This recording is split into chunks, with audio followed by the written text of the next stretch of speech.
উত্তরের 9 জেলায় যাচ্ছেন তারেক রহমান। ঢাকা ছাড়বেন 11ই জানুয়ারি। এই খবরে ঘুম হারাম জামাত শিবিরের। কেননা তারেক রহমান যখন উত্তরের জেলাগুলোতে যাবে তখন তারেক রহমানের জনপ্রিয়তা আকাশচুম্বী ছুঁয়ে যাবে এবং বিএনপির ভোট ব্যাংক বাড়বে 5 গুণেরও বেশি দ্রুত গতিতে। এই চিন্তায় ঘুম হচ্ছে না জামাত শিবিরের। দেশে ফেরার পর উত্তরাঞ্চল দিয়েই ঢাকার বাইরে সফর শুরু করছেন বিএনপির ভারপ্রাপ্ত চেয়ারম্যান তারেক রহমান।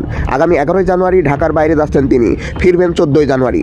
এ সময় উত্তরের 9টি জেলায় যাবেন তিনি। তার এই সফরের চূড়ান্ত করা সূচি অনুযায়ী 11ই জানুয়ারি তিনি যাবেন টাঙ্গাইল, সিরাজগঞ্জ ও বগুড়ায়। সেদিন রাতে বগুড়াই থেকে পরদিন রংপুর, দিনাজপুর ও ঠাকুরগাঁয়ে যাবেন। 13ই জানুয়ারি ঠাকুরগাঁও থেকে পঞ্চগড়, নীলফামারী, লালমনিরহাট যাবেন। সেদিন রাতে ফিরবেন রংপুর। 14ই জানুয়ারি রংপুর থেকে বগুড়া হয়ে ঢাকায় ফিরবেন তারেক রহমান। জনাব তারেক রহমান এই সফরে মাওলানা আব্দুল হামিদ খান ভাসানী, আবু সাইদ, নানি তৈয়বা মজুমদার সহ জুলাই ও দীর্ঘ গণতান্ত্রিক আন্দোলনে নিহতদের কবর জিয়ারত ও দোয়া মাহফিলে যোগ দেবেন।